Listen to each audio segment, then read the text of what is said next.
Ann Jeffries as Marion Kirby, the ghostess with the mostest. Robert Sterling as George Kirby, that most sportive spirit. And Leo G. Carroll, host to said ghosts, as Topper.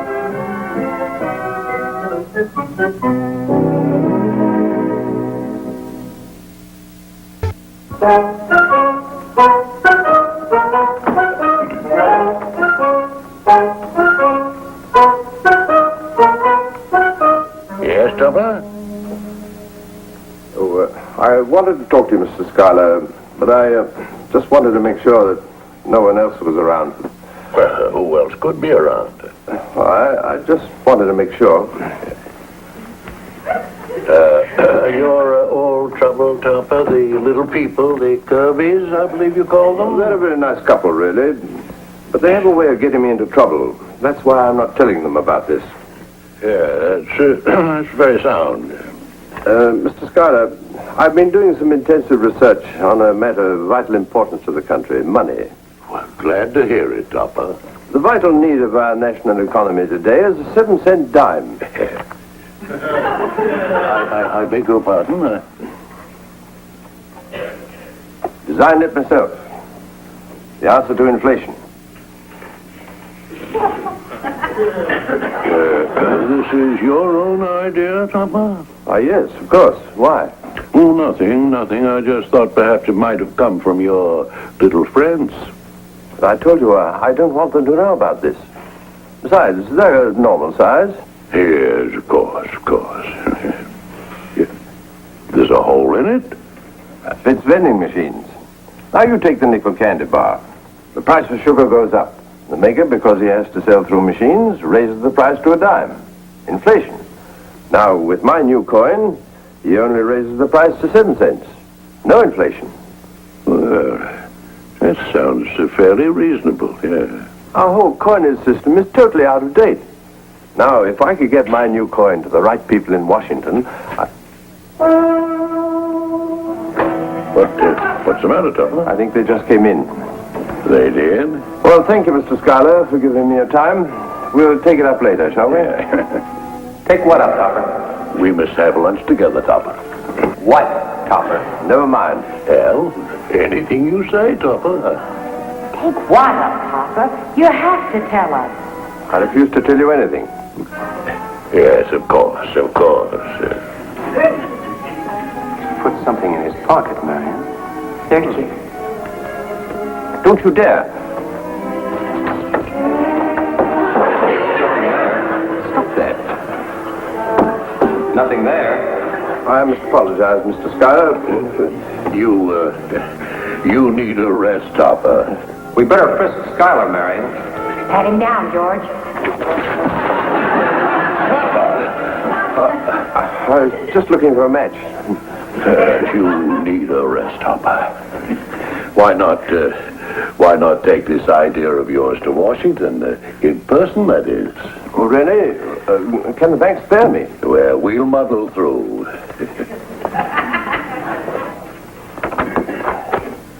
You'll come back a new man. Oh, what was he talking about, Topper? Yeah, what is this thing you're taking to Washington? Numismatics.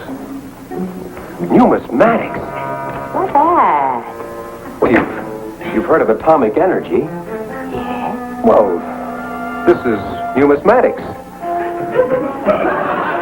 The whole thing is just so exciting, Cosmo. Washington receptions, cocktail parties, affairs of state. Well, I'm afraid there isn't going to be much of that, dear. Oh, you're just being modest, Cosmo. And they find out how brilliant your plan is. What is it again, dear? A new coin. Halfway between a nickel and a dime. Oh, yes.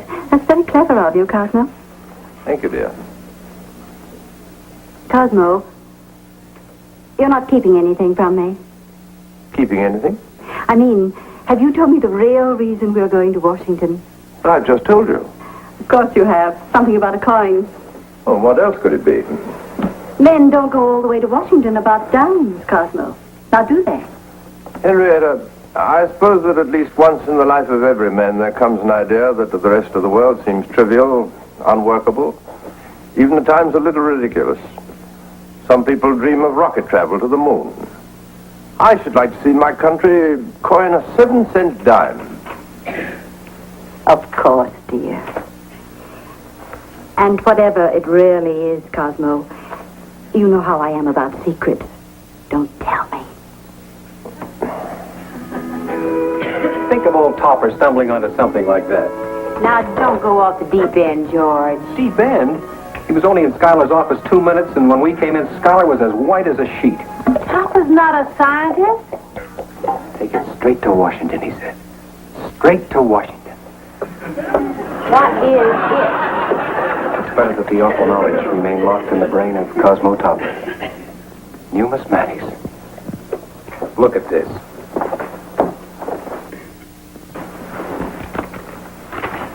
Imagine, a wire for hotel reservations. A wire to Congressman Sudbury from this district asking for an appointment. Oh, me, the scientific mind just doesn't know how to get things done. It's a good thing I've taken over already. You wrote those. To all wire services, mystery scientist Cosmo Topper arriving Washington for talks with Pentagon and White House. To the FBI, request for 24-hour protection. To Joint Chiefs of Staff, key cabinet members, and Commander-in-Chief, demand for immediate audience, top secret urgency priority. Topper in the White House. The first line of our defense is a scientific brain.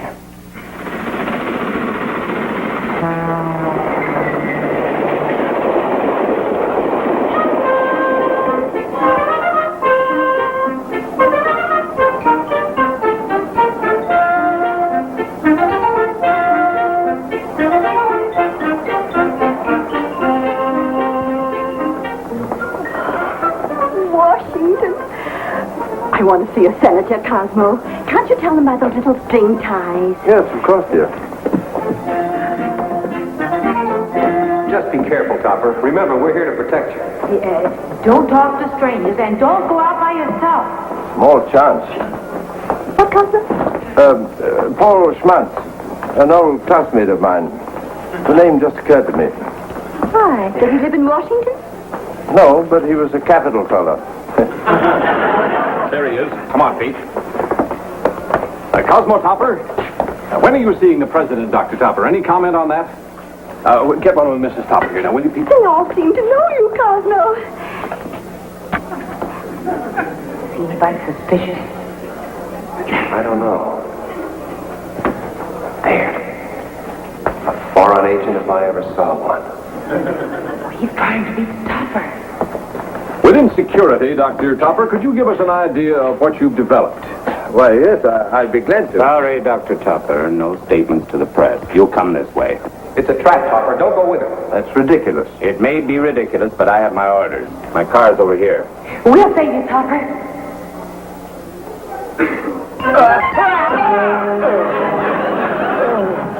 Didn't even touch him with it. Must be an invisible force ray.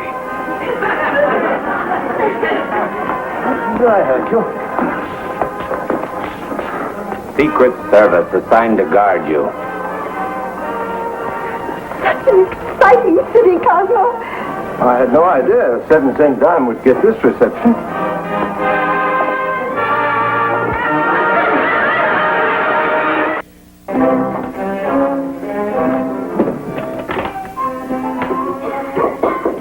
I'll get it, dear. Dr. Topper, I presume. Charles Sudbury, member of Congress from your district. A real pleasure, Dr. Topper, a real pleasure. Won't you come in, sir?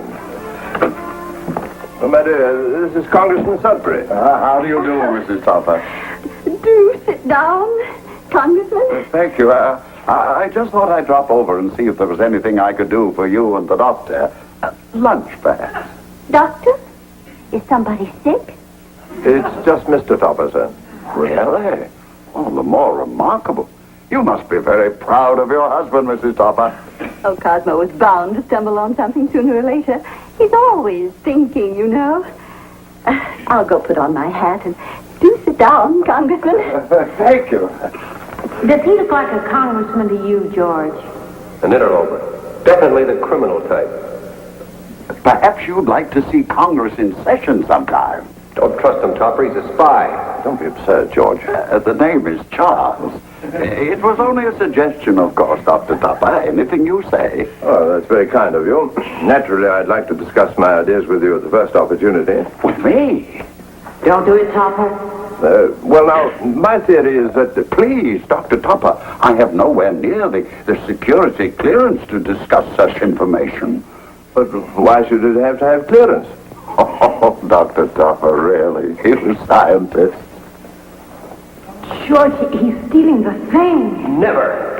Well, of course, if there's anything else I can do, don't hesitate to call upon me. Dr. Topper, believe me, I didn't take it intentionally. I didn't even know I had it. You. Dr. Topper, it's all a mistake, please. I'll go right to the Pentagon, arrange an appointment. Pentagon. Trip him, Neil.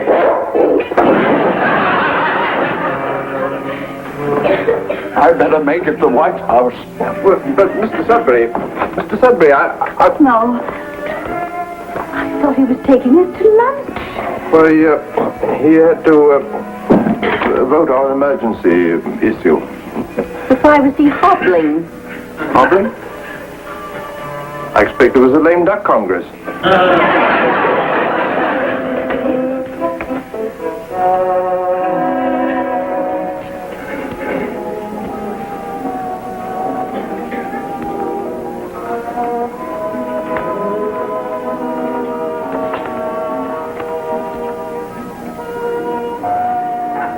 There he is.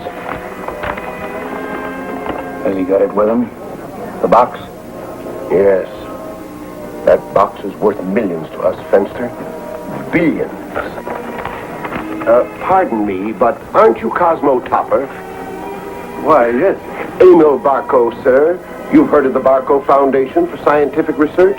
My associate, Dr. Fenster. Pleasure to meet you, Dr. Topper. How do you do? Perhaps you could join us for a moment. Well, my wife is meeting me here. Good, then we can chat until she comes. Sit down, Topper. These are big men.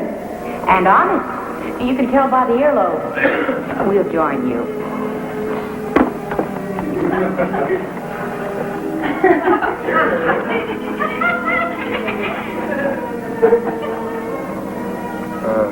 How did you do that?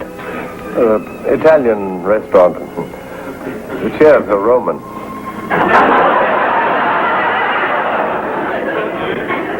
Dr. Topper, are you fully aware that there are governments willing to pay a king's ransom for your discoveries? A king's ransom, sir. Really? Well, actually, I'm interested only in our own currency system, Mr. Barco. Now, don't get us wrong, sir. Pray, don't get us wrong.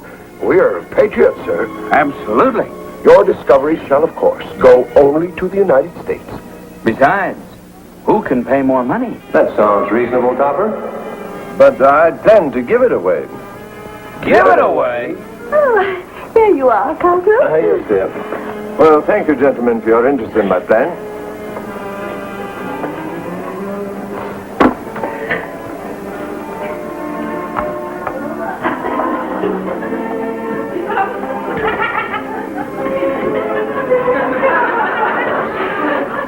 Let's call the whole thing off, huh? That black box is giving me the creeps. No. All men have their weaknesses, Fenster. Topper's weakness isn't money. It could be women. Get in touch with Marlena.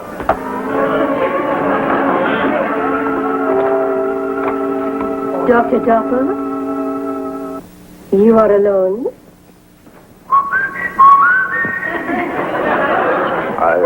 I suppose one might say I'm alone? Then I am not intruding. No, indeed. I hope you do not think me bold. I wish an interview for my college paper. Well, that's very flattering, I'm sure. Come in. The liberty of ordering. Of course. What's an interview without champagne? Won't the Dean of Women object? Oh, silly boy.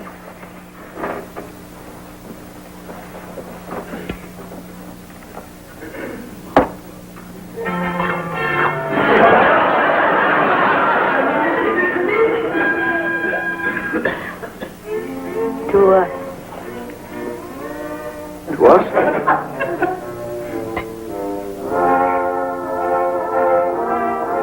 Oh, to be alive again.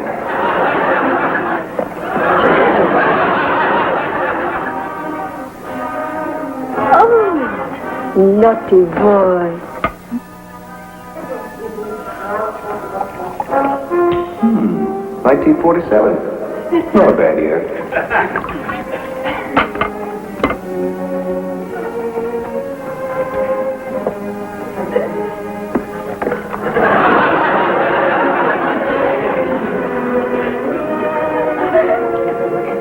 But how do you drink without using your hands? I promised my wife I'd never touch it.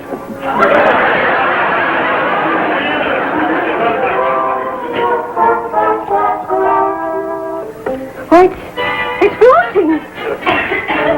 It's very light champagne. Topper, you shouldn't let Neil get loaded like that. He looks perfectly sober to me. Who looks sober? Oh, General Grant, a statue right over there.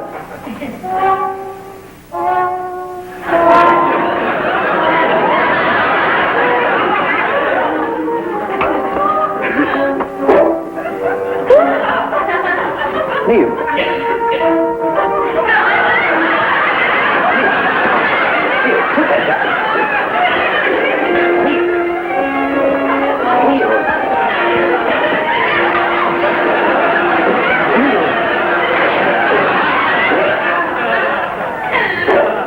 Well, tally-ho. Enough is enough. Rocco hasn't got enough money to pay me for this job.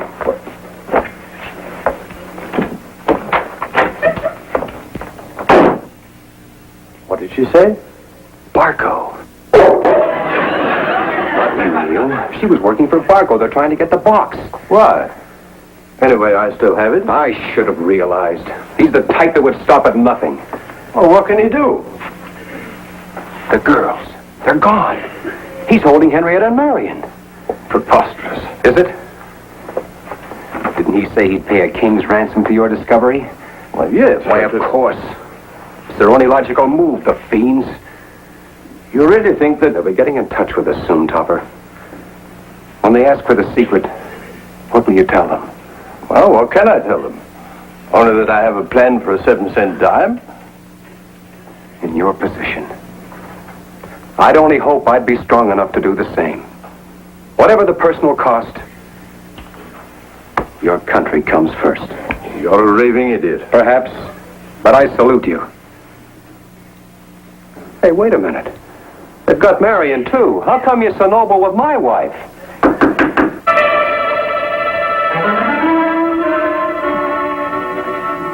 Ah, Dr. Topper. May we come in? Come in, yes. Won't you sit down? Thank you. Do I understand that you're ready to discuss terms? Go ahead, Topper. Sound them out. Have you got her? Her? He means Marlena, boss. Oh, yes, we have her. Are you interested? Well, naturally. You see, Fenster, a chink in the shining armor. Ask them about Marion, Topper. Have you got another one? Another one? Yes. Let's not shilly-shally. What is it you want from me, Barco? It's very easy. The plans, the box with the new energy, and we hand her over. Don't you understand, you idiots? Ever since I came to Washington, I've been trying to get someone to listen to me. All I want is for the government to coin a 7-cent dime. Topper, really? Of course, you idiot. You're a bold man, Topper. I regret the steps we shall have to take. Fenster. A 7-cent dime? What a joke! Why, what's wrong with it? What's wrong? Well, it's... Never mind. Get on with it. Yeah, sure. Watch out for that box. Let's get him, Neil. Stick him, Neil. Now, Topper, shall we have the secret? Or... Go get him, Neil. Stick him.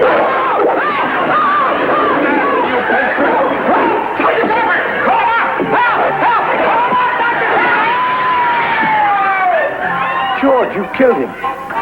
You forget, Topper. We're on the ground floor.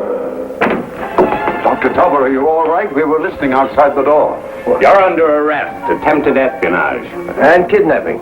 Kidnapping who? My wife. Where is she? Did you call me, Cosmo? Why, Henrietta. Oh, I've had the most wonderful afternoon shopping. Will you help me with these, dear? Oh, how do you do? You don't mind if I go? What about my wife? Did you call me, George? What's that? Why, that's just the box. Oh, really, gentlemen, look. My 7-cent dime. That's all? Then I bid you good day, gentlemen. Neil, stick him. Amazing. He's one of the great scientific minds of all time.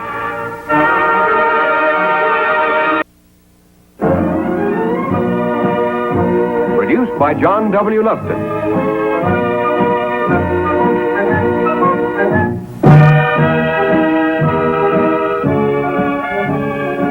A John W. Lufton, Bernard L. Schubert production. Starring Ann Jeffries, Robert Sterling, and Leo G. Carroll.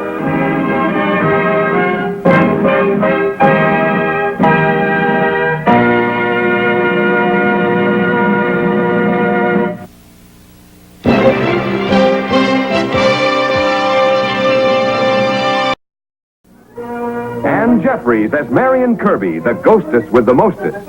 Robert Sterling as George Kirby, that most sporty spirit. And Leo G. Carroll, host to said ghosts, as Topper.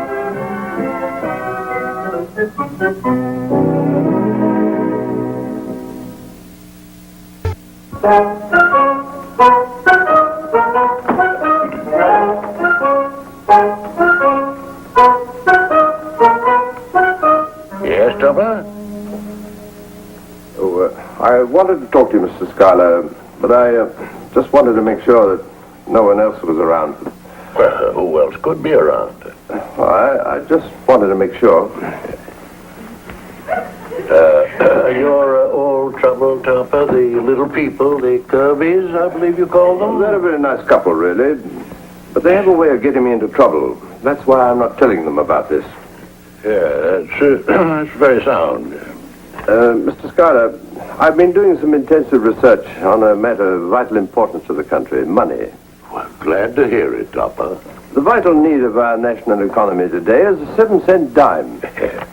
I beg your pardon? Designed it myself. The answer to inflation. This is your own idea, Topper? Ah, yes, of course. Why? Oh, nothing. I just thought perhaps it might have come from your little friends. But I told you I don't want them to know about this. Besides, they're a normal size. Yes, of course. Yeah. There's a hole in it? That fits vending machines. Now you take the nickel candy bar. The price of sugar goes up. The maker, because he has to sell through machines, raises the price to a dime. Inflation. Now, with my new coin, he only raises the price to 7 cents. No inflation.